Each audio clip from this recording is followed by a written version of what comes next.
السلام علیکم.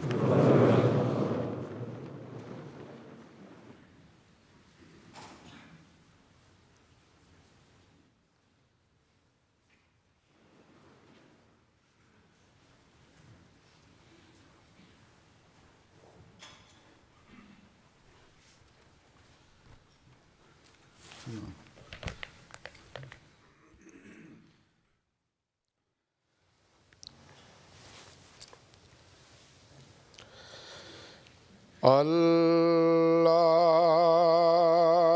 اکبر.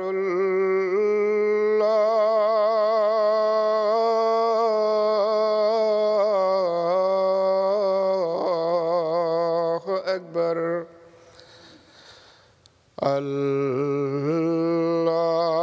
اللہ اکبر. اللہ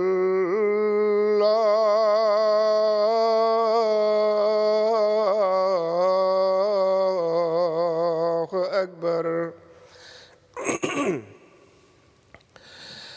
أشهد أن لا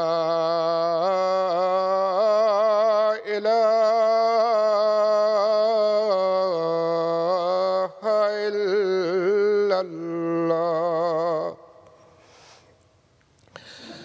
أشهد أن لا إله إلا الله. أشهد أن محمدًا رسول الله.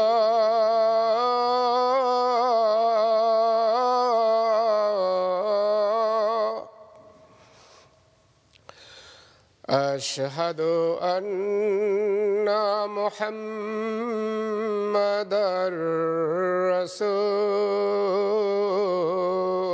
الله.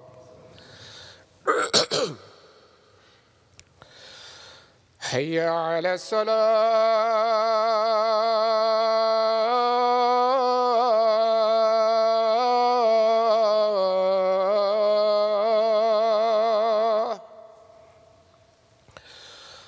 حي على الصلاة. حي على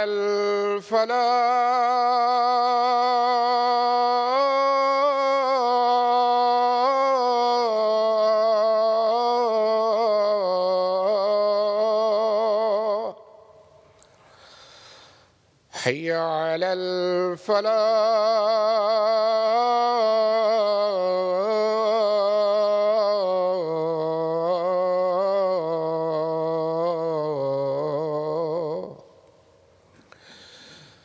الله أكبر.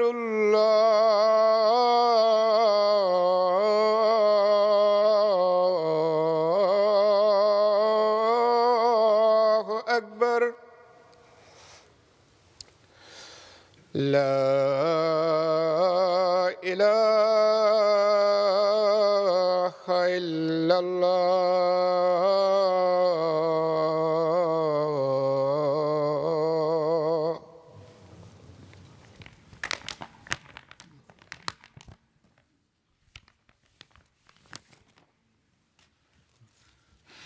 السلام علیکم ورحمۃ اللہ.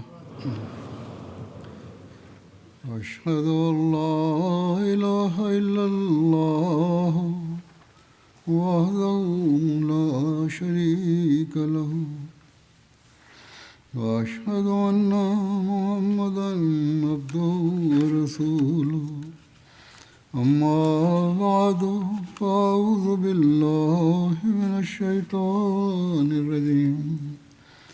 بسم الله الرحمن الرحيم.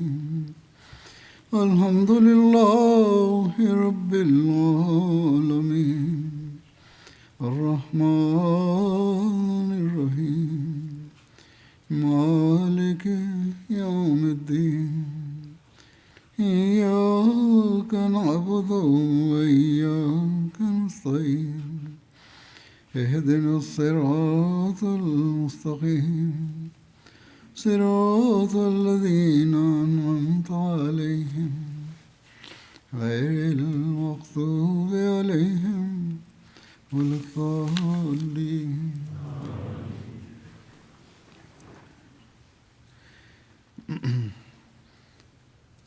تبوک کے سفر کی مزید تفصیلات جو ملتی ہیں وہی بیان کروں گا. وہی بیان ہو رہی تھیں گزشتہ خطبات میں. جیسا کہ بیان ہو چکا ہے کہ بعض منافقین نے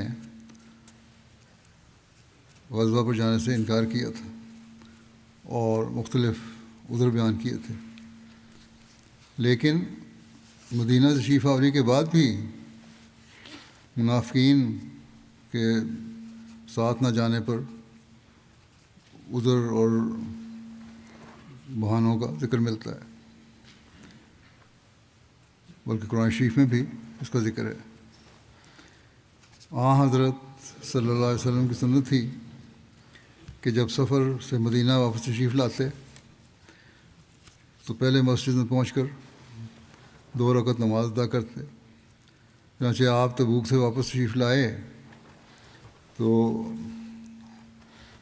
مدینہ میں چاشت کے وقت داخل ہوئے اور پہلے مسجد میں 2 رکعت نماز ادا کی. آپ جب بھی سفر سے واپس آتے تو اسی طرح کیا کرتے تھے جیسے بتایا میں نے. نوافل سے فارغ ہو کر آپ صلی اللہ علیہ وسلم مسجد میں ہی تشریف فرما ہو گئے اور لوگ آپ صلی اللہ علیہ وسلم کی ملاقات اور زیارت کے لیے حاضر ہونے لگے.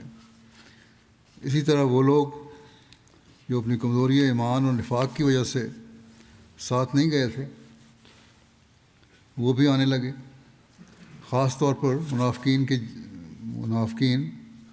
جن کی امیدیں تو خاک میں مل چکی تھیں، وہ اب مزید شرمندگی اور ندامت سے بچنے کے لیے قسمیں کھانے لگے اور مختلف بہانے اور عذر پیش کرنے لگے. سیرت نگار لکھتے ہیں کہ یہ لوگ تقریباً 80 تھے، لیکن بعض روایات کے مطابق اس سے بھی زیادہ لوگ تھے. رسول اللہ صلی اللہ علیہ وسلم نے ان سے ان کے ظاہری عذر مان لیے اور ان سے بیعت لی اور ان کے لیے مغفرت کی دعا کی اور ان کا اندرونہ اللہ کے سپرد کیا. لیکن ان منافقین کا یہ جرم ناقابل معافی تھا، اس لیے اللہ تعالیٰ نے ان کے بارے میں نبی اکرم صلی اللہ علیہ وسلم کو بذریعہ وحی فرما دیا تھا کہ یہ ایسے ناپاک لوگ ہیں کہ خدا ان سے اب راضی نہیں ہوگا. چنانچہ ان لوگوں کی نسبت سورۃ توبہ میں اللہ تعالیٰ فرماتا ہے یا تذرون الیکم اذا رجعتم الیہم قل لا تعتذروا لن نؤمن لکم قد نبأنا اللہ من اخبارکم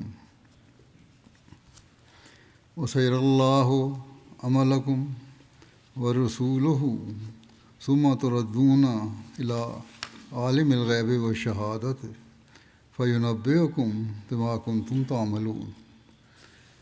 سيحلفون بالله لكم إذا انقلبتم إليهم لتعرضوا عنهم فأعرضوا عنهم إنهم رجس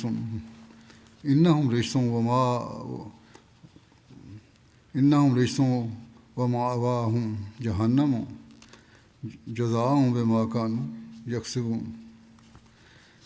يحلفون لكم لترضوا عنهم وإن ترضوا عنهم فإن الله لا يرضى عن القوم الفاسقين. وہ تم سے معذرتیں کریں گے جب تم ان کی طرف واپس آؤ گے تو کہہ دے کوئی عذر پیش نہ کرو، ہم ہرگز تم پر اعتبار نہیں کریں گے. اللہ نے ہمیں تمہارے حالات سے باخبر کر دیا اور اللہ یقیناً تمہارے اعمال کو دیکھ رہا ہے. اسی طرح اس کا رسول بھی. پھر ایسا ہوگا کہ تم غیب اور حاضر کا علم رکھنے والے کی طرف لوٹائے جاؤ گے، بس وہ تمہیں اس کی خبر دے گا جو تم کیا کرتے تھے. وہ یقیناً تمہارے سامنے اللہ کی قسمیں کھائیں گے جب ان کی طرف لوٹو گے تاکہ تم ان سے اعراض کرو. پس بے شک ان سے اعراض کرو، وہ بہرحال ناپاک ہیں اور ان کا ٹھکانہ جہنم ہے۔ اس کی جزا کے طور پر جو وہ کسب کرتے تھے وہ تمہارے سامنے قسمیں کھائیں گے تاکہ تم ان سے راضی ہو جاؤ۔ بس اگر تم ان سے راضی بھی ہو جاؤ تو اللہ بد کردار لوگوں سے ہرگز راضی نہیں ہوتا۔ جنگ تبوک میں پیچھے رہ جانے والوں پر اللہ تعالیٰ نے اپنی سخت ناراضگی کا اظہار فرمایا، جیسا کہ ظاہر ہے ان لوگوں کو فاسق قرار دیا۔ نبی اکرم صلی اللہ علیہ وسلم کو ان کی نماز جنازہ پڑھنے اور قبر پر دعا کرنے سے منع فرما دیا، اور یہ پابندی بھی لگا دی کہ آئندہ وہ کسی تحریک میں حصہ نہ لیں گے اور نہ ہی کسی جنگ میں شامل ہوں گے۔ چنانچہ اللہ تعالیٰ فرماتا ہے فرح المخلفون بمقعدہم خلاف رسول اللہ وکرہوا ان یجاہدوا باموالہم وانفسہم فی سبیل اللہ وقالوا لا تنفروا فی الحر قل نار جہنم اشد حرا قل نار جہنم اشد حرا لو کانوا یفقہون فلیضحکوا قلیلا ولیبکوا کثیرا جزاء بما کانوا یکسبون فإن رجعك الله إلى طائفة منهم فاستأذنوك للخروج فقل لن تخرجوا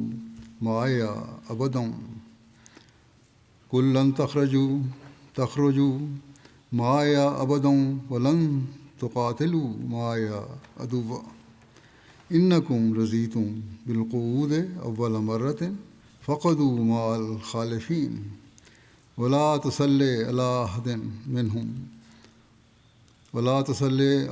منهم مات أبدا ولا تقم على قبره إنهم كفروا بالله ورسوله وماتوا وهم فاسقون ولا تعجبك أموالهم وأولادهم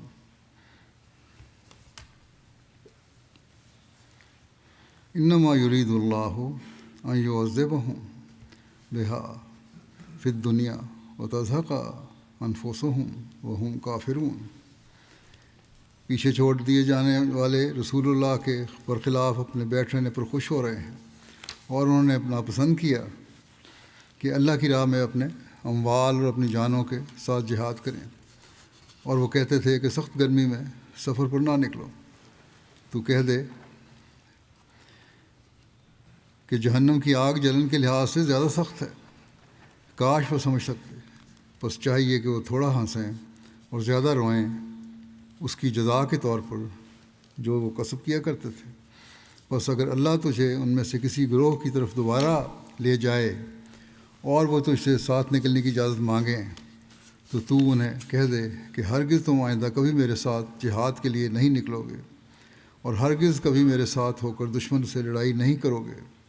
تم یقیناً پہلی مرتبہ گھر بیٹھ رہنے پر راضی ہو گئے تھے، بس اب پیچھے رہنے والوں کے ساتھ ہی بیٹھے رہو، اور تو ان میں سے کسی مرنے والے پر کبھی جنازہ کی نماز نہ پڑھ اور کبھی ان کی قبر پر دعا کے لیے کھڑا نہ ہو۔ یقیناً انہوں نے اللہ اور اس کے رسول کا انکار کر دیا ہے، اور وہ اس حالت میں مرے کہ وہ بد کردار تھے، اور ان کے اموال، ان کی اولادیں تیرے لیے کوئی کوشش پیدا نہ کریں۔ اللہ محض یہ چاہتا ہے کہ انہی کے ذریعے سے انہیں اس دنیا میں ہی عذاب دے اور ان کی جانیں اس حال میں نکلیں کہ وہ کافر ہوں۔ یہ بھی سورہ توبہ کی آیات ہیں۔ جنگ تبوک سے پیچھے رہ جانے والے 4 طرح کے لوگ تھے۔ وہ خوش نصیب افراد جو رسول اللہ صلی اللہ علیہ وسلم کے ارشاد پر کسی فرض کی ادائیگی کے لیے پیچھے رہے، جیسے حضرت علی اور ابن مکتوم اور محمد بن مسلمہ وغیرہ۔ یہ نمبر 1 قسم ہے۔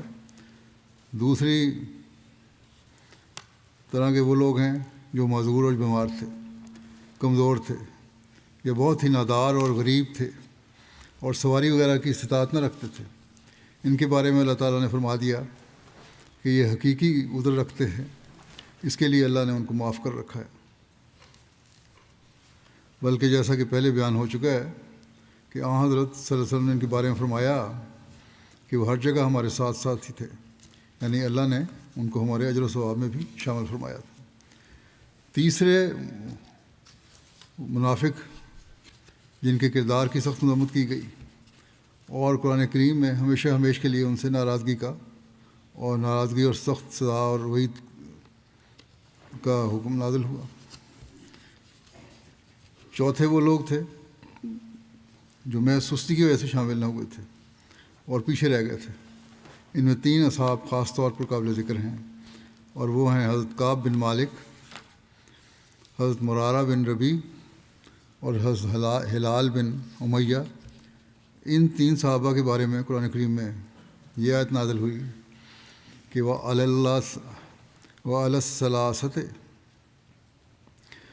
الثَّلَاثَةِ الَّذِينَ خُلِّفُوا حَتَّىٰ إِذَا ضَاقَتْ عَلَيْهِمُ الْأَرْضُ بِمَا رَحُبَتْ وَضَاقَتْ عَلَيْهِمْ أَنفُسُهُمْ وَظَنُّوا أَن لَّا مَلْجَأَ مِنَ اللَّهِ إِلَّا إِلَيْهِ ثُمَّ تَابَ عَلَيْهِمْ لِيَتُوبُوا إِنَّ اللَّهَ هُوَ التَّوَّابُ الرَّحِيمُ۔ اور ان تینوں پر بھی اللہ توبہ قبول کرتے ہوئے جھکا جو پیچھے چھوڑ دیے گئے تھے، یہاں تک کہ جب زمین ان پر باوجود فراخی کے تنگ ہو گئی اور ان کی جانیں تنگی محسوس کرنے لگیں، اور انہوں نے سمجھ لیا کہ اللہ سے پناہ کی کوئی جگہ نہیں مگر اسی کی طرف، پھر وہ ان پر قبولیت کی طرف مائل ہوتے ہوئے جھک گیا تاکہ وہ توبہ کر سکیں۔ یقیناً اللہ ہی بار بار توبہ قبول کرنے والا اور بار بار رحم کرنے والا ہے۔ الثلاثۃ الذین خلفوا، یعنی وہ 3 جو پیچھے چھوڑ دیے گئے، ان کے واقعے کی تفصیل یوں بیان ہوئی ہے۔ بخاری کی ایک روایت ہے کہ حضرت کعب بن مالک نے خود یہ سارا واقعہ بیان کیا ہے۔ چنانچہ وہ بیان کرتے ہیں کہ میں رسول اللہ صلی اللہ علیہ وسلم سے کسی غزوے میں پیچھے نہیں رہا جو آپ نے کیا ہو، سوائے غزوہ تبوک کے۔ ہاں، غزوہ بدر میں بھی پیچھے رہ گیا تھا، اور آپ نے کسی پر بھی ناراضگی کا اظہار نہیں کیا تھا جو اس جنگ سے پیچھے رہ گیا تھا۔ رسول اللہ صلی اللہ علیہ وسلم صرف قریش کے قافلے کو روکنے کے ارادے سے نکلے تھے، مگر نتیجہ یہ ہوا کہ اللہ نے بغیر اس کے کہ جنگ کی ٹھانی ہو ان کو دشمن سے ٹکرا دیا، اور میں رسول اللہ صلی اللہ علیہ وسلم کے ساتھ عقبہ کی رات میں بھی موجود تھا جب ہم نے اسلام پر قائم رہنے کا پختہ عہد و پیمان کیا تھا، اور میں نہیں چاہتا کہ اس رات کے عوض مجھے بدر میں شریک ہونے کی توفیق ملتی، اگرچہ وہ سمجھتے تھے کہ عقبہ کی جو وعدہ بیعت تھی وہ اس سے بڑی تھی، اگرچہ بدر لوگوں میں اس سے زیادہ مشہور ہے، اور میری حالت یہ تھی کہ میں کبھی بھی اتنا تنومند اور خوشحال نہیں تھا۔ اب تبوک کے واقعے کا ذکر کر رہے ہیں یہ، اس وقت جو میری حالت تھی بڑا خوشحال تھا، تنومند تھا، جتنا کہ اس وقت جب کہ آپ سے اس غزوے میں پیچھے رہ گیا، اس وقت جب کہ میں آپ سے اس غزوے میں پیچھے رہ گیا۔ اللہ کی قسم، اس سے پہلے کبھی بھی میرے پاس اونٹ اکٹھے نہیں ہوئے تھے، اور اس غزوے کے اسناد میں 2 اونٹ اکٹھے کر لیے تھے، اور رسول اللہ صلی اللہ علیہ وسلم جس غزوے کا بھی ارادہ کرتے تھے، پھر آگے تفصیل بیان کر رہے ہیں، تو آپ اس کی مخفی رکھ کر کسی اور طرف جانے کا اظہار کرتے تھے۔ یہ عام طور پہ جنگ کی پالیسی ہوتی تھی علیہ وسلم کے زمانے میں، علیہ وسلم کی۔ لیکن جب یہ غزوہ ہوا تو نبی صلی اللہ علیہ وسلم اس غزوے میں سخت گرمی کے وقت نکلے، اور آپ کے سامنے دور دراز کا سفر اور غیر آباد بیابان اور دشمن تھا جو بہت بڑی تعداد میں تھا۔ آپ نے مسلمانوں کو ان کی حالت کھول کر بیان کر دی، یہاں آپ نے چھپایا نہیں بلکہ بیان کر دیا کہ اس غزوے میں ہم جا رہے ہیں، تاکہ وہ اپنے اس حملے کے لیے جو تیاری کرنے کا حق ہے تیاری کریں۔ آپ نے ان کو اس جہت کا بھی بتا دیا جس طرف آپ جانا چاہتے تھے، اور مسلمان رسول اللہ صلی اللہ علیہ وسلم کے ساتھ بکثرت تھے، اور محفوظ رکھنے والی کوئی کتاب نہ تھی جو ان کی تعداد کو ضبط میں رکھتی۔ حضرت کعب کی مراد سے رجسٹر تھا، کسی درج نہیں تھا کہ ہوتا کون ساتھ گیا کون نہیں۔ حضرت کعب کہتے تھے کہ اور کوئی شخص بھی ایسا نہ تھا جو غیر حاضر رہنا چاہتا ہو، مگر وہ خیال کرتا کہ اس کا غیر حاضر رہنا آپ سے پوشیدہ رہے گا۔ باوجود اس کے کہیں لکھا نہیں گیا تھا، پھر بھی یہ خیال نہیں آتا تھا کہ وہ آپ سے پوشیدہ ہو جائے گا غیر حاضر ہو کے، جب تک کہ اس سے متعلق اللہ تعالیٰ کی وحی نازل نہ ہو۔ اور رسول اللہ صلی اللہ علیہ وسلم نے یہ غزوہ اس وقت کیا کہ جب پھل پک چکے تھے اور سائے اچھے تھے۔ رسول اللہ صلی اللہ علیہ وسلم نے سفر کی تیاری شروع کر دی، اور آپ کے ساتھ مسلمانوں نے بھی۔ اور میں صبح کو جاتا، اپنا بیان کر رہے ہیں اب حال، میں صبح جاتا تب میں ان کے ساتھ سنبھالیں سفر کی تیاری کروں، ارادہ پکا تھا جانے کا۔ میں واپس لوٹتا اور کچھ بھی نہ کیا ہوتا، لیکن سستی تھی، تیاری نہیں ہوتی تھی۔ میں اپنے دل میں کہتا کہ میں تیاری کر سکتا ہوں، کل کر لوں گا۔ یہ خیال مجھے لیت و لال میں رکھتا رہا، یہاں تک کہ وہ وقت آ گیا کہ لوگوں کو سفر کی جلدی پڑی، اور رسول اللہ صلی اللہ علیہ وسلم ایک صبح روانہ ہو گئے، اور مسلمان بھی آپ کے ساتھ روانہ ہوئے، اور میں نے اپنے سامان سفر کی تیاری میں سے کچھ بھی نہ نپٹایا تھا۔ میں نے سوچا کہ آپ صلی اللہ علیہ وسلم کے جانے کے 1 دن یا 2 دن بعد تیاری کر لوں گا اور پھر ان سے جا ملوں گا۔ ان کے چلے جانے کے بعد دوسری صبح باہر گیا کہ سامان تیار کر لوں، مگر پھر واپس آ گیا اور کچھ بھی نہ کیا۔ پھر میں اگلے دن گیا اور واپس لوٹ آیا اور کچھ بھی نہ نپٹایا۔ یہی حال رہا یہاں تک کہ تیزی سے سفر کرتے ہوئے لشکر بہت آگے نکل گیا۔ میں نے بھی ارادہ کر لیا کہ کوچ کروں اور ان کو پالوں، اور کاش کہ میں ایسا کرتا، مگر مجھ سے یہ بھی مقدر نہ ہوا۔ رسول اللہ صلی اللہ علیہ وسلم کے جانے کے بعد جب بھی میں لوگوں میں نکلتا اور ان میں چکر لگاتا تو مجھے یہ بات غمگین کر دیتی کہ میں ایسے ہی شخص کو دیکھتا جن پر نفاق کا عیب دھرا جاتا تھا، یا کمزوروں میں سے ایسا شخص جس کو اللہ نے معذور ٹھہرایا تھا۔ اور رسول اللہ صلی اللہ علیہ وسلم نے بھی مجھے اس وقت یاد کیا جب آپ تبوک میں پہنچے۔ آپ نے فرمایا، اور اس وقت آپ تبوک میں لوگوں کے ساتھ بیٹھے تھے، کہ کعب کہاں ہے؟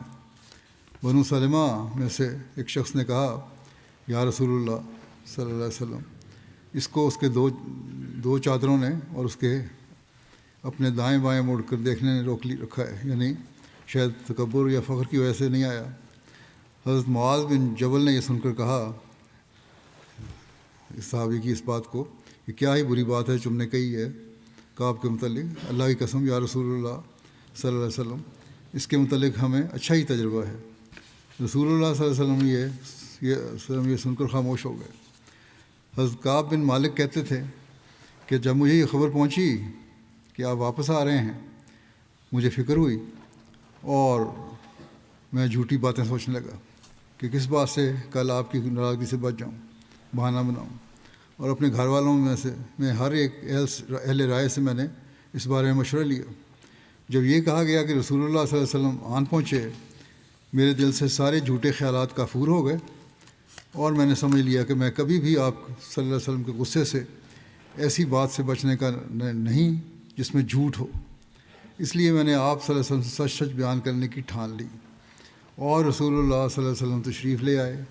جب آپ کسی سفر سے آتے، پہلے مسجد میں جاتے، اس میں 2 رکعتیں پڑھتے، پھر لوگوں سے ملنے کے لیے بیٹھ جاتے۔ جب آپ نے یہ کیا تو پیچھے رہے ہوئے لوگ آپ کے پاس آ گئے اور لگے آپ سے معذرتیں کرنے اور قسمیں کھانے، اور ایسے لوگ 80 سے کچھ اوپر تھے۔ رسول اللہ صلی اللہ علیہ وسلم نے ان سے ان کے ظاہری عذر مان لیے اور ان سے بیعت لی اور ان کے لیے مغفرت کی دعا کی اور ان کا اندرونہ اللہ کے سپرد کیا۔ پھر آپ صلی اللہ علیہ وسلم میں آپ کے پاس آیا۔ جب میں نے آپ صلی اللہ علیہ وسلم کو سلام کیا تو آپ ناراض شخص کی طرح مسکرائے، مسکراہٹ تھی لیکن ناراضگی والی۔ پھر آپ نے فرمایا، آگے آؤ۔ میں چل کر آیا اور آپ کے سامنے بیٹھ گیا۔ آپ نے مجھے پوچھا کس بات نے تمہیں پیچھے رکھا ہے؟ کیا تم نے سواری نہیں خریدی تھی؟ میں نے کہا جی ہاں، اللہ کی قسم میں ایسا ہوں کہ اگر آپ کے سوا دنیا کے لوگوں میں سے کسی اور کے پاس بیٹھا ہوتا تو میں سمجھتا ہوں کہ میں ضرور ہی اس کی ناراضگی سے عذر کر کے بچ جاتا۔ مجھے خوش بیانی دی گئی ہے، مگر اللہ کی قسم میں خوب سمجھ چکا ہوں اگر میں نے آج آپ سے کوئی ایسی جھوٹی بات بیان کی جس سے آپ مجھ پر ناراضی ہو جائیں تو اللہ ان قریب مجھ پر آپ کو ناراض کر دے گا، اور اگر آپ سے سچی بات بیان کروں گا جس کی وجہ سے آپ مجھ پر ناراض ہوں تو میں اس میں اللہ کے عفو کی امید رکھتا ہوں۔ کہنے لگے کہ نہیں، اللہ کی قسم میرے لیے کوئی عذر نہیں تھا، اللہ کی قسم میں کبھی بھی ایسا تنومند اور آسودہ حال نہیں ہوا جتنا کہ اس وقت تھا جب آپ صلی اللہ علیہ وسلم سے پیچھے رہ گیا تھا۔ رسول اللہ صلی اللہ علیہ وسلم نے یہ سن کر فرمایا اس نے تو سچ بیان کر دیا ہے، اٹھو جاؤ یہاں تک کہ اللہ تمہارے متعلق کوئی فیصلہ کرے۔ آپ نے کہا سچ تو بول دیا تم نے، لیکن اب یہاں سے جاؤ، اب اللہ تمہارے متعلق فیصلہ کرے گا کہ تمہارے سے کیا سلوک کرنا ہے۔ میں اٹھ کر چلا گیا اور بنو سلمہ میں سے بعض لوگ بھی اٹھ کر میرے پیچھے ہو لیے۔ انہوں نے مجھ سے کہا کہ اللہ کی قسم ہمیں علم نہیں کہ تم نے اس سے پہلے کوئی قصور کیا ہو، اور تم یہ بھی نہ کر سکے کہ رسول اللہ صلی اللہ علیہ وسلم کے پاس کوئی بہانہ ہی بناتے، جب کہ ان پیچھے رہنے والوں نے آپ کے سامنے بنائے ہیں۔ رسول اللہ صلی اللہ علیہ وسلم کا تمہارے لیے مغفرت کی دعا کر دینا ہی تمہارے اس گناہ کو بخشانے کے لیے کافی تھا۔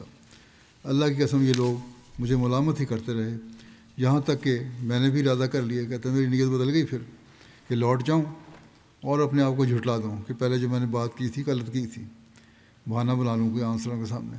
پھر میں نے ان سے پوچھا، ان ساتھیوں سے جو مجھے کہہ رہے تھے کہ جاؤ معافی مانگو کہ اور ادھر پیش کر دو، کہ میں نے پھر ان سے پوچھا کہ کیا کوئی میرے ساتھ اور بھی ہے جس نے آپ سے اس قسم کا اقرار کیا ہو یا سچی بات بیان کی ہو؟ انہوں نے کہا ہاں 2 اور شخص ہیں، انہوں نے وہی کہا ہے جو تم نے کہا ہے، اور ان کو بھی وہی جواب ملا ہے جو تمہیں دیا گیا ہے۔ میں نے کہا وہ کون ہیں؟ کہنے لگا مرارہ بن ربیع عمری اور ہلال بن امیہ واقفی۔ انہوں نے مجھ سے ایسے 2 نیک آدمیوں کا ذکر کیا جو بدر میں شریک ہو چکے تھے۔ ان دونوں میں میرے لیے نمونہ تھا۔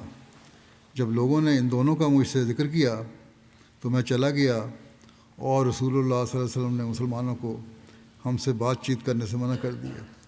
یعنی پھر میں نے واپس نہیں گیا بہانہ بنانے کے لیے، بلکہ میں چلا گیا گھر۔ وسلم نے لوگوں سے مقاطع کروا دیا ہمارا، یعنی ان میں سے جو ان لوگوں میں سے تھے جو آپ سے پیچھے رہ گئے تھے، لوگ کترانے لگے گویا کہ ہم سے بالکل ناآشنا ہے، یہاں تک کہ یہ زمین بھی مجھے اوپری نظر آنے لگی، وہ نہ تھی جس کو میں جانتا تھا۔ ہم اس حالت میں 50 راتیں رہے۔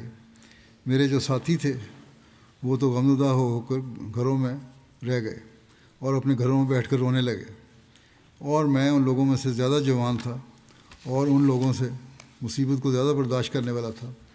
میں باہر نکلتا اور مسلمانوں کے ساتھ نمازوں میں شریک ہوتا اور بازاروں میں پھرتا، مگر مجھ سے کوئی بات نہ کرتا، اور رسول اللہ صلی اللہ علیہ وسلم کے پاس بھی جاتا، آپ کو السلام علیکم کہتا، جب کہ آپ نماز کے بعد اپنی جگہ بیٹھے ہوتے۔ اپنے دل میں کہتا ہے کہ کیا آپ نے مجھے اسلام کا جواب دینے میں اپنے ہونٹ ہلائے یا نہیں، کنکھیوں سے دیکھتے، اور آپ کے قریب ہو کر نماز پڑھتا اور نظر چرا کر آپ کو دیکھتا، اور جب میں نماز پڑھنے لگتا آپ میری طرف دیکھتے، اور جب میں آپ کی طرف توجہ کرتا تو آپ مجھ سے منہ پھیر لیتے، یہاں تک کہ لوگوں کی یہ درستی دیر تک رہنے سے مجھ پر 2 بھر ہو گئی۔ تو میں چلا گیا اور ابو قتادہ کے باغ کی دیوار پر چڑھ گیا، یہ میرے چچا کے بیٹے تھے، یعنی کہ اس کے باغ میں چلا گیا، اور مجھے تمام لوگوں سے زیادہ پیارے تھے۔ چھپ کے گیا بجائے ظاہری دروازے سے جانے کے۔ کہتے ہیں میں نے ان کو السلام علیکم کہا، اللہ کی قسم انہوں نے سلام کا جواب تک نہ دیا۔ میں نے کہا ابو قتادہ، میں تم سے اللہ کی قسم دے کر پوچھتا ہوں، کیا تم جانتے ہو کہ میں اللہ اور اس کے رسول سے محبت رکھتا ہوں؟ وہ خاموش رہے۔ پھر ان سے پوچھا اور ان کو قسم دی، مگر وہ خاموش رہے۔ پھر ان سے پوچھا اور ان کو قسم دی تو انہوں نے کہا اللہ اور اس کا رسول بہتر جانتے ہیں۔ یہ سن کر میری آنکھوں سے آنسو جاری ہو گئے۔ میں نے پیٹھ موڑ کر دیوار پھاندی اور وہاں سے چلا آیا۔ حضرت کعب کہتے ہیں کہ اس اثناء میں کہ میں مدینہ کے بازار میں چلا جا رہا تھا، کیا دیکھتا ہوں کہ اہل شام کے نبتیوں سے ایک نبتی جو مدینہ میں غلہ لے کر بیچنے کے لیے آئے تھے کہہ رہا تھا کہ کعب بن مالک کا کون بتائے گا؟ یہ سن کر لوگ اس کو اشارے سے بتانے لگے۔ جب وہ میرے پاس آیا تو اس نے غسان کے بادشاہ کی طرف سے ایک خط مجھے دیا۔ اس میں یہ مضمون تھا کہ اما بعد مجھے یہ خبر پہنچی ہے کہ تمہارے ساتھی نے تمہارے ساتھ سختی کا معاملہ کر کے تمہیں الگ تھلگ چھوڑ دیا ہے، اور تمہیں تو اللہ نے کسی ایسے گھر میں پیدا نہیں کیا تھا جہاں ذلت ہو اور تمہیں ضائع کر دیا جائے۔ تم ہم سے آ کر ملو، ہم تمہاری خاطر مدارت کریں گے۔ جب میں نے یہ خط پڑھا میں نے کہا یہ خط ایک اور آزمائش ہے، پہلے ایک آزمائش سے گزرا ہوں تو یہ خط لالچ کے طور پہ مجھے دیا گیا بادشاہ کی طرف سے، یہ اور آزمائش آ گئی۔ کہتے ہیں میں خط لے کر ایک تنور کی طرف گیا، آگ جل رہی تھی اس میں، اور اس میں اس خط کو پھینک دیا۔ جب 50 راتوں میں سے 40 راتیں گزریں، کیا دیکھتا ہوں کہ رسول اللہ صلی اللہ علیہ وسلم کو پیغام لانے والا میرے پاس آ رہا ہے۔ اس نے کہا رسول اللہ صلی اللہ علیہ وسلم تم سے فرماتے ہیں کہ اپنی بیوی سے الگ ہو جاؤ۔ میں نے پوچھا کیا میں اسے طلاق دے دوں یا کیا کروں؟ اس نے کہا اس سے الگ رہو اور اس کے قریب نہ جاؤ۔ آپ نے میرے دونوں ساتھیوں کو بھی ایسا ہی کہلا بھیجا۔ میں نے اپنی بیوی سے کہا اپنے گھر والوں کے پاس چلی جاؤ اور اس وقت تک انہی کے پاس رہنا کہ اللہ اس معاملے میں کوئی فیصلہ کرے۔ حضرت کعب کہتے تھے پھر ہلال بن امیہ کی بیوی، ان کو بھی یہی حکم تھا، تو ان کی بیوی رسول اللہ صلی اللہ علیہ وسلم کے پاس آئی اور کہنے لگی یا رسول اللہ، ہلال بن امیہ بہت بوڑھا ہے اور اس کا کوئی نوکر نہیں ہے، کیا آپ ناپسند فرمائیں گے اگر میں اس کی خدمت کروں، کھانا پکا دیا کروں، کپڑے دھو دیا کروں؟ آپ نے فرمایا نہیں، لیکن تمہارے قریب نہ آئے، وہ بس اتنی خدمت ہی کر سکتی ہو۔ کہنے لگی اللہ کی قسم اس کو تو کسی بات کی تحریک نہیں ہوتی، اللہ کی قسم وہ اس دن سے آج تک رو رہا ہے جب سے اس کے ساتھ یہ معاملہ ہوا ہے۔ کہتے ہیں کہ میرے بعض رشتہ داروں نے مجھ سے کہا کہ اگر تم بھی رسول اللہ صلی اللہ علیہ وسلم سے اپنی بیوی کے پاس کے متعلق ایسی اجازت لے لو کہ وہ تمہاری خدمت کر دیا کرے جیسا کہ آپ نے ہلال بن امیہ کی بیوی کو اس کی خدمت کرنے کی اجازت دی ہے۔ میں نے کہا اللہ کی قسم میں تو رسول اللہ صلی اللہ علیہ وسلم سے کبھی اس بارے میں اجازت نہیں لوں گا، اور مجھے کیا معلوم رسول اللہ صلی اللہ علیہ وسلم مجھے اس بارے میں کیا جواب دیں، اور میں جوان آدمی ہوں، وہ بوڑھے تھے میں تو جوان ہوں۔ اس کے بعد میں 10 راتیں اور ٹھہرا رہا، یہاں تک کہ ہمارے لیے 50 راتیں اس وقت سے پوری ہوئیں کہ جب رسول اللہ صلی اللہ علیہ وسلم نے ہمارے ساتھ بات چیت کرنے سے منع کیا تھا۔ جب مکاتبے کو 50 دن گزر گئے، جب 50ویں رات کی صبح کو نماز فجر پڑھ چکا اور میں اس وقت اپنے گھروں میں سے ایک گھر کی چھت پر تھا، اور میں اسی حالت میں بیٹھا ہوا تھا جس کا اللہ نے ذکر کیا ہے، یعنی مجھ پر میری جان تنگ ہو چکی تھی اور مجھ پر زمین بھی باوجود کشادہ ہونے کے تنگ ہو گئی تھی۔ اس اثناء میں میں نے ایک پکارنے والے کی آواز سنی جو صلا پہاڑ پر چڑھ کر بلند آواز سے پکار رہا تھا، اے کعب بن مالک تمہیں بشارت ہو۔ میں یہ سن کر سجدے میں گر پڑا اور سمجھ گیا کہ مصیبت دور ہو گئی، اور رسول اللہ صلی اللہ علیہ وسلم نے جب آپ فجر کی نماز پڑھ چکے اعلان فرمایا کہ اللہ نے مہربانی کر کے ہماری غلطی کو معاف کر دیا ہے۔ یہ سن کر سب لوگ ہمیں خوشخبری دینے لگے،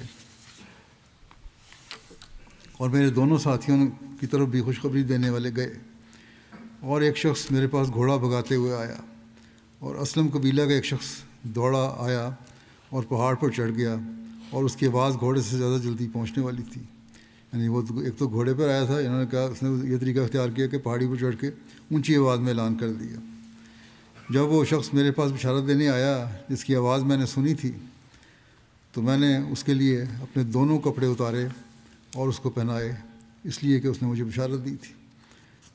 کہتے ہیں کہ اللہ کی قسم اس وقت ان کے سوا میرے پاس اور کچھ بھی نہیں تھا، اور میں نے 2 اور کپڑے عاریتاً کسی سے لیے اور انہیں پہنا اور رسول اللہ صلی اللہ علیہ وسلم کے پاس چلا گیا، اور لوگ مجھے فوج در فوج ملتے اور توبہ کی قبولیت کی وجہ سے مجھے مبارکباد دیتے تھے۔ کہتے تھے کہ تمہیں مبارک ہو جو اللہ نے تم پر رحم کر کے توبہ قبول کی۔ حضرت کعب کہتے تھے آخر میں مسجد میں پہنچا، کیا دیکھتا ہوں کہ رسول اللہ صلی اللہ علیہ وسلم بیٹھے ہیں، آپ کے ارد گرد لوگ ہیں۔ حضرت طلحہ بن عبید اللہ مجھے دیکھ کر میرے پاس دوڑے آئے اور مجھ سے مصافحہ کیا اور مبارک دی۔ مہاجرین میں سے اس کے سوا بخدا کوئی شخص بھی میرے پاس اٹھ کر نہیں آیا، اور طلحہ کی یہ بات میں کبھی بھی نہیں بھولوں گا۔ اور حضرت کعب کہتے تھے کہ جب میں نے رسول اللہ صلی اللہ علیہ وسلم کو السلام علیکم کہا تو رسول اللہ صلی اللہ علیہ وسلم نے فرمایا، اور آپ کا چہرہ خوشی سے چمک رہا تھا، کہ تمہیں بشارت ہو نہایت ہی اچھے دن کی، ان دنوں میں سے جب سے تمہاری ماں نے تمہیں جنا تم پر گزرے ہیں۔ کہتے تھے میں نے پوچھا یا رسول اللہ صلی اللہ علیہ وسلم، کیا یہ بشارت آپ کی طرف سے ہے یا اللہ کی طرف سے؟ آپ نے فرمایا نہیں، بلکہ اللہ کی طرف سے۔ رسول اللہ صلی اللہ علیہ وسلم جب خوش ہوتے تو آپ کا چہرہ ایسا روشن ہو جاتا کہ گویا وہ چاند کا ٹکڑا ہے، اور ہم اس سے آپ کی خوشی پہچان لیا کرتے تھے۔ جب میں آپ کے سامنے بیٹھ گیا میں نے کہا یا رسول اللہ صلی اللہ علیہ وسلم، میں اس توبہ کے قبول ہونے کے عوض اپنی جائیداد سے دستبردار ہوتا ہوں جو اللہ اور اس کے رسول کی خاطر صدقہ ہوگی۔ رسول اللہ صلی اللہ علیہ وسلم نے فرمایا اپنی جائیداد میں سے کچھ اپنے لیے بھی رکھو کیونکہ یہ تمہارے لیے بہتر ہے۔ میں نے کہا اپنا وہ حصہ رکھ لیتا ہوں جو خیبر میں ہے۔ میں نے کہا یا رسول اللہ، اللہ نے مجھے صدق کی وجہ سے نجات دی، اور میری توبہ میں سے یہ بھی ہے کہ میں ہمیشہ سچ ہی بولا کروں گا جب تک کہ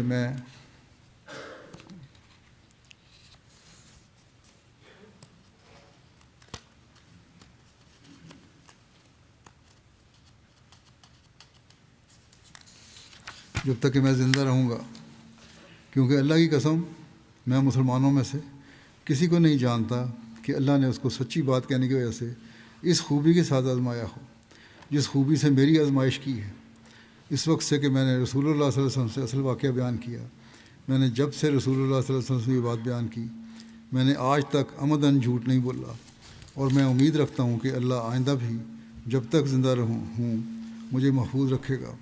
اور اللہ نے اپنے رسول صلی اللہ علیہ وسلم پر یہ وحی نازل کی، اور اللہ نبی پر اور مہاجرین اور انصار پر توبہ قبول کرتے ہوئے جھکا جنہوں نے تنگی کے وقت اس کی پیروی کی تھی۔ بعد اس کے کہ قریب تھا کہ ان میں سے ہر ایک فریق کے دل ٹیڑھے ہو جاتے، پھر بھی اس نے ان کی توبہ قبول کی۔ یقیناً وہ ان کے لیے بہت مہربان اور بار بار رحم کرنے والا ہے۔ کہتے ہیں اللہ کی قسم اس کے بعد کہ اللہ نے مجھے اسلام کی ہدایت دی، کبھی بھی اس نے کوئی انعام میرے نزدیک اس سے بڑھ کر نہیں کیا۔ میں نے رسول اللہ صلی اللہ علیہ وسلم سے سچ سچ بیان کر دیا۔ شکر ہے کہ میں نے آپ سے جھوٹ نہیں بولا، ورنہ میں ہلاک ہو جاتا جیسا کہ وہ لوگ ہلاک ہو گئے جنہوں نے جھوٹ بولا تھا۔ اور حضرت کعب کہتے تھے اور ہم تینوں کا فیصلہ ان لوگوں کے فیصلے سے مؤخر رکھا گیا جن سے رسول اللہ صلی اللہ علیہ وسلم نے عذر قبول کیا تھا، جب انہوں نے آپ کے سامنے قسمیں کھائیں اور آپ نے ان سے بیعت لی اور ان کے لیے مغفرت کی دعا کی تھی، اور رسول اللہ صلی اللہ علیہ وسلم نے ہمارے فیصلے کو ملتوی کر دیا یہاں تک کہ اللہ نے اس کے متعلق فیصلہ فرمایا۔ سو وہ یہی بات ہے کہ اللہ نے فرمایا ہے، اسی طرح ان تینوں پر بھی اس نے فضل کیا جو کہ پیچھے چھوڑے گئے تھے، اور جو پیچھے رکھے جانے کا اللہ نے اس میں ذکر کیا ہے وہ غزوے سے ہمارا پیچھے رہنا نہیں، بلکہ اللہ کے فیصلے میں ہمیں ان لوگوں سے پیچھے رکھنا مراد ہے کہ جنہوں نے حضرت صلی اللہ علیہ وسلم کے پاس قسمیں کھائی تھیں اور آپ کے پاس معذرتیں کی تھیں، اور آپ نے ان کی معذرت قبول کر لی تھی، لیکن ہم نے سچ بولا تھا۔ اس وقت میں کیونکہ ابھی 3 مرحومین کا بھی ذکر کروں گا جن کا جنازہ پڑھانا ہے، اس لیے اس کا باقی حصہ جو حضرت مسلمہ نے بیان فرمایا اپنے انداز میں وہ انشاءاللہ آئندہ بیان کر دوں گا۔ مرحومین کے جو ذکر میں پہلا ذکر ہے وہ حافظ محمد ابراہیم عابد صاحب ہیں، مربی سلسلہ تھے، جو گزشتہ دنوں 72 سال کی عمر میں وفات پا گئے۔ انا للہ و انا الیہ راجعون۔ چکوال کے ایک علاقے میں یہ پیدا ہوئے تھے۔ 1967 میں حضرت خلیفۃ المسیح ثالث رحمہ اللہ تعالیٰ کے ہاتھ پر بیعت کر کے جماعت میں داخل ہوئے. مرحوم پیدائشی نابینا تھے. گاؤں میں ہی قرآن کریم حفظ کیا. 1967 میں جامعہ احمدیہ میں داخل ہوئے اور 1977 میں جامعہ سے شاہد کی ڈگری کے ساتھ عربی فاضل کا امتحان بھی پاس کیا. بطور مربی سلسلہ آپ کو اصلاح ارشاد مقامی میں اور پھر استاد مدرسۃ الحفظ میں خدمتی توفیق ملی. پھر فیصل آباد کے گاؤں میں بھی رہے. پھر انڈونیشیا 2 سال مبلغ کے طور پر خدمت کی توفیق ملی. اصلاح ارشاد مرکزیہ میں بھی رہے. پھر دارالضیافت میں ان کو مربی کے طور پر لگایا گیا اور مجلس نابینا تھی جو بنائی اس کے 2000 میں اس کے سیکرٹری بھی بنے. خلافت لائبریری میں خدمات انجام دینے کی توفیق ملی ان کو.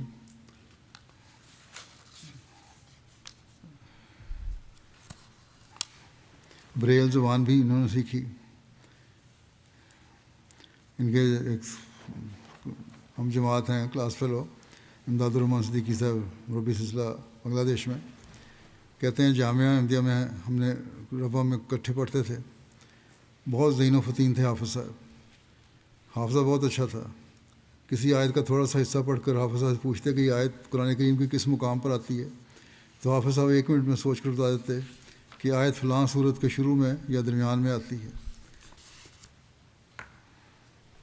اور جو بھی ہم جامعہ میں پڑھا جاتا استاد پڑھاتے حافظ صاحب کو بڑا اچھی طرح یاد ہوتا. خلیفۃ المسیح ثالث رحمہ اللہ تعالیٰ کی خاص شفقت تھی ان پر تھی اور اس کی وجہ سے ان کو داخلہ ملا تھا جامعہ میں.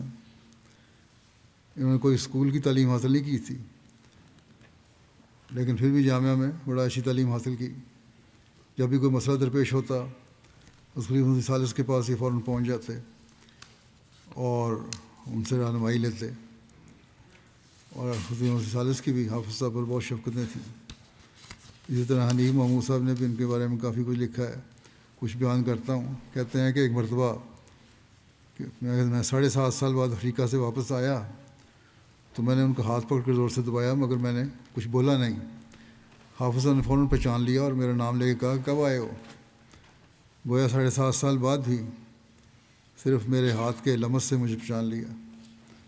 یہ بھی ان کو بڑا مان تھا کہ حافظ صاحب کو کہ قرآن کریم سنانے میں کوئی غلطی نہیں کبھی کروں گا اور یہ واقعہ درست بھی تھا. پھر حنیف صاحب یہ واقعہ لکھتے ہیں کہ یہاں آئے جلسے پہ مجھے ملے تو انہوں نے مجھے کہا کہ میں نے آپ کو دیکھ لیا ہے. اس میں نے ان سے کہا کہ دیکھا کس طرح, آپ کی نظر تو ہے نہیں. انہوں نے کہا میں نے دل کی آنکھ سے جو دیکھا ہے وہ ظاہری آنکھ نہیں دیکھ سکتی. بڑا اخلاص اور وفا تھی ان میں. اور اسی طرح ان کو حضرت مسیح علیہ السلام کی کتب کے حوالے بھی بہت یاد تھے. اس کے بارے میں بھی بعض لوگوں نے لکھا ہے. وہ تقریباً 47 سال تک ان کو خدمت سلسلہ کی توفیق ملی. بڑا گہرا خلافت سے عقیدت کا تعلق تھا. اللہ کے فضل سے موسی تھے. ان کی پسماندگان میں اہلیہ کے علاوہ 2 بیٹے اور 4 بیٹیاں بھی شامل ہیں. اللہ تعالیٰ ان سے رحمت اور مغفرت سلوک فرمائے اور ان کے بچوں کو بھی صبر اور حوصلہ عطا فرمائے. دوسرا ذکر ہے شیخ ابوبکر جارج صاحب معلم سلسلہ لائبیریا. ان کی بھی گزشتہ دنوں 70 سال کی عمر میں مختصر حالت کے بعد وفات ہو گئی. انا للہ و انا الیہ راجعون. کچھ عرصے سے پھیپھڑوں کے عارضے میں مبتلا تھے. 1980 میں سیرا لیون میں بیعت کر کے جماعت میں شامل ہوئے تھے. دنیاوی لحاظ سے بڑے آسودہ حال تھے. ریٹائرمنٹ کے بعد اللہ تعالیٰ نے آپ کے دل میں خدمت دین کا غیر معمولی جذبہ پیدا کیا. 60 برس کی عمر میں انہوں نے پہلے قرآن شریف پڑھتے تھے لیکن اتنا نہیں, لیکن اس کے بعد تو خاص طور پر توجہ دی اور بہت صحت کے ساتھ قرآن کریم پڑھنا سیکھا اور پھر تہیہ کیا کہ باقی زندگی دین کی خدمت میں صرف کروں گا. اگرچہ واقفی زندگی نہیں تھے لیکن عملاً آپ نے وہ رنگ دکھایا جو واقفی زندگی سے بھی بڑھ کر تھا. جماعت کی خدمت و تبلیغ میں ہمیشہ پیش رہتے تھے اور 1 سال کی بنیادی تعلیم جماعت کی طرف سے ملی. ان کو کنڈینس کورس ملا اور پھر ان کو مولم لگا دیا گیا۔ 2012 میں اپنے شہر میں یہ ان کو مولم لگایا، اور گانتا شہر میں ان کا اپنا مکان بھی تھا، یہ ان کو بطور سینٹر انہوں نے وقف کر دیا۔ اسی مکان کے احاطے میں آپ نے چھوٹی سی مسجد بھی تعمیر کروائی اور خدمت دین کا کام کرتے تھے۔ اس طرح آپ کو نمبا کاؤنٹی کے پہلے مبلغ ہونے کا اعزاز بھی حاصل ہوا، اور وفات تک یہاں ہی خدمتی توفیق پاتے رہے۔ گانٹا میں اپنے ذاتی پلاٹ مسجد اور مشن ہاؤس کے لیے دے دیا، جس پر آج مرکزی مسجد اور ریجنل مشن ہاؤس قائم ہے۔ اسی طرح منروویہ کے مضافات میں آپ نے ایک پلاٹ اور چھوٹا سا گھر بھی جماعت کو ہبہ کر دیا۔ مرحوم نے جماعت کے ساتھ ہمیشہ اخلاص و وفا کا تعلق رکھا، باوجود بڑھاپے اور کمزوری کے اپنے کاؤنٹی کے دور دراز علاقوں کو مسلسل دورہ کرتے، حالانکہ راستے کچے اور نہایت کچھ دشوار گزار ہوتے تھے۔ آپ کی تبلیغی مساعی کے نتیجے میں چند قصبے بھی احمدیت کی آغوش میں آ گئے۔ آپ صوم و صلات اور تلاوت قرآن کریم کے پابند تھے، چندہ جہات میں باقاعدہ تھے، غرباء کا خیال رکھنے والے تھے، مالی قربانی میں بڑھ چڑھ کر حصہ لینے والے تھے، نیک اور مخلص انسان تھے، اللہ تعالیٰ کے فضل سے موسی تھے۔ وفات پر وصیت کا حساب کیا گیا تو تقریباً 4 لاکھ لیبرین ڈالر کی رقم اضافہ فاضلہ تھی ان کے ذمہ۔ خلافت سے بڑا گہرا تعلق تھا۔ پسماندگان میں 2 اہلیہ کے علاوہ 3 بیٹے اور 2 بیٹیاں شامل ہیں۔ اللہ تعالیٰ مغفرت اور رحم کا سلوک فرمائے اور ان کی نسلوں میں بھی جماعت سے وفا کا تعلق قائم رکھے۔ تیسرا ذکر ہے سمینہ بھنو صاحبہ کا، جو ڈاکٹر فضل محمود بھنو صاحب لائبیریا کی اہلیہ تھی۔ یہ بھی گزشتہ دنوں ان کی وفات ہوئی ہے۔ انا للہ و انا الیہ راجعون۔ یہ حضرت مسیح علیہ السلام کے صحابی حضرت مولانا عبدالرحیم درد صاحب کی نواسی تھیں۔ درد صاحب یہاں بھی رہے ہیں، یو کے میں مبلغ۔ مرحومہ نے بی اے کی تعلیم روا سے حاصل کی، پھر پنجاب یونیورسٹی لاہور سے ایم اے عربی کیا۔ تقریباً 35 سال کا عرصہ افریقہ میں اپنے واقف زندگی شوہر کے ساتھ ہر قسم کے چیلنجز کا مقابلہ کرتے ہوئے نہایت بہادری سے گزارا، اور ہر حال میں ثابت قدم رہیں۔ زندگی کے ہر مرحلے میں آپ نے وقت کے تقاضے خوش دلی اور پوری بشاشت کے ساتھ پورے کیے، اور زواجی زندگی میں پیار اور ہم آہنگی پیدا کرنے کی کوشش کی۔ ان کے قریبی رشتہ دار، ان کی بھابھی بھی ان کے بارے میں لکھتی ہیں کہ ہمیشہ ہمارے رشتوں کو جوڑنے میں، آپس میں خاندان کے رشتوں کو جوڑنے میں انہوں نے بہت کردار ادا کیا، بڑا محبت اور پیار کا سلوک کیا ہر ایک کے ساتھ۔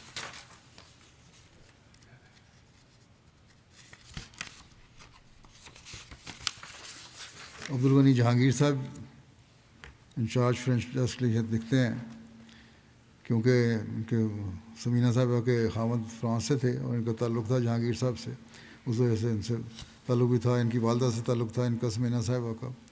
کہتے ہیں کہ میں نے ایک بار مرحومہ سے پوچھا کہ کیا ڈاکٹر صاحب کے ریٹائرمنٹ کے بعد آپ پاکستان واپس جانا پسند کریں گے یا ماریشس، کیونکہ سسرال تو ماریشس کا ہے؟ تو انہوں نے کہا نہیں، میں افریقی بن گئی ہوں، نہ پاکستان نہ ماریشس، مجھے افریقہ پسند ہے اور میں ہمیشہ کے لیے یہاں رہنا چاہتی ہوں۔ فرانسیسی بولنے والے ممالک میں رہنے کی وجہ سے مرحومہ کو فرانسیسی زبان پر عبور ہو گیا تھا۔ کہتے ہیں کہ ایک بار مرحومہ کی ساس صاحبہ نے مجھے بتایا کہ سمینہ میری سب سے پسندیدہ بہو ہے، اس لیے کہ وہ قناعت کرتی ہے اور کبھی شکوہ نہیں کیا، حالانکہ ڈاکٹر کچھ بہتر حالات میں بھی ہوتے ہیں، اس کے باوجود بعض جگہ ابتدا ہوتی ہے جب ڈاکٹروں کی، تو وہاں ان کی آمد بہت کم ہوتی ہے اور معمولی رقم میں گزارا کرنا پڑتا ہے، لیکن بڑے صبر سے، حوصلے سے انہوں نے خامد کا ساتھ دیا اور گزارا کیا۔ ان کے خامد نے بھی بڑی وفا سے وقت نبھایا۔ تو فاس نے جو واقعہ بیان کیا، کہتی ہیں کہ اسکول سے بیٹی آئی اور وہ بیٹی بھی ڈاکٹر بن چکی ہے اور وقف ہے اور اسپتال میں خدمت انجام دے رہی ہے، انیلا نام ہے ان کا۔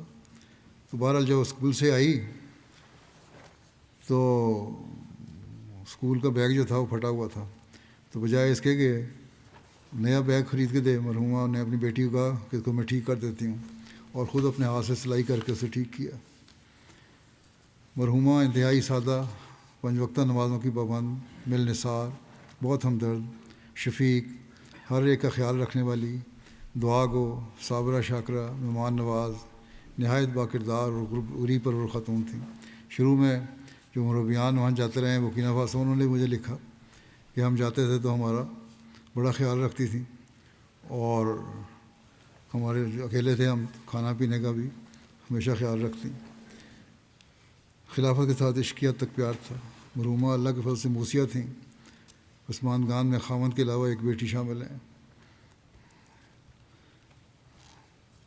ان کے بھائی ہیں ڈاکٹر محمود عاطف صاحب فضل عمر اسپتال ربا میں، اور ایک بھائی مربی سلسلہ ہیں حامد مقصود عاطف صاحب۔ اللہ تعالیٰ مرحوموں سے مغفرت و رحم کا سلوک فرمائے، یاد بلند کرے۔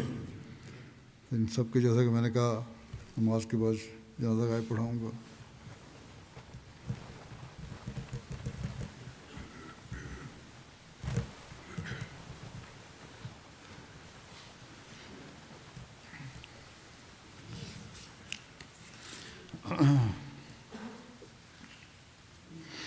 الحمد لله نحمده ونستعينه ونستغفره ونؤمن به ونتوكل عليه ونعوذ بالله من شرور أنفسنا ومن سيئات أعمالنا من يهده الله فلا مضل له ومن يضلل فلا هادي له ونشهد أن لا إله إلا الله ونشهد أن محمدا عبده ورسوله عباد الله رحمكم الله إن الله يأمر بالعدل والإحسان وإيتاء ذي القربى وينهى عن الفحشاء والمنكر والبغي يعظكم لعلكم تذكرون اذكروا الله يذكركم وادعوه يستجب لكم ولذكر الله أكبر